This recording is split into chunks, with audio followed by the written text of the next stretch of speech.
সারাদিন ঘোরার পরে আমরা উপস্থিত হয়ে গেছি নারকান্ডাতে। আমাদের হোটেল ছিল 111।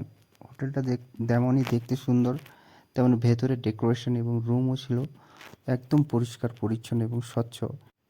সারাদিন ঘুরে আমরা লাঞ্চটা যদিও বা হোটেলে করেছিলাম। লাঞ্চে ছিল আমাদের রাইস ছিল, রুটি ছিল, ডিমের কষা ছিল, ডাল মাখানি ছিল। যে যেরকম পারে খেয়েছে। খাবারও খুবই ডেলিশিয়াস এবং পরিষ্কার পরিচ্ছন্ন। স্টাফের বিহেভিয়ারও খুবই সুন্দর ছিল।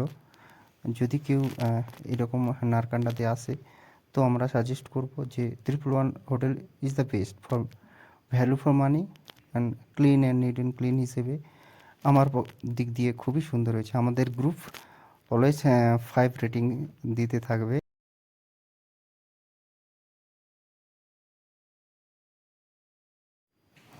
রাতের খাবারও আমরা এখানে কমপ্লিট করেছিলাম।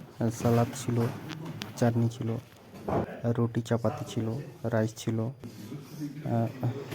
ডাল মাখানি ছিল, আলু কাবলি ছিল এবং চিকেন ছিল। চিকেনটা খুবই সুন্দর ছিল। আমরা প্রীতিশদার কাছ থেকে জেনে নেব কেমন হয়েছে।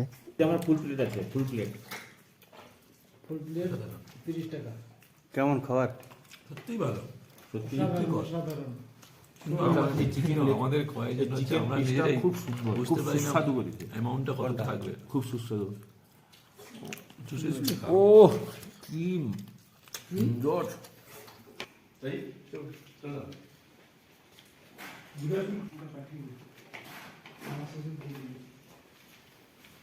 যদি কেউ নারকান্ডা আসে, তাহলে আমরা বলবো 111 ইজ দ্য বেস্ট হোটেল।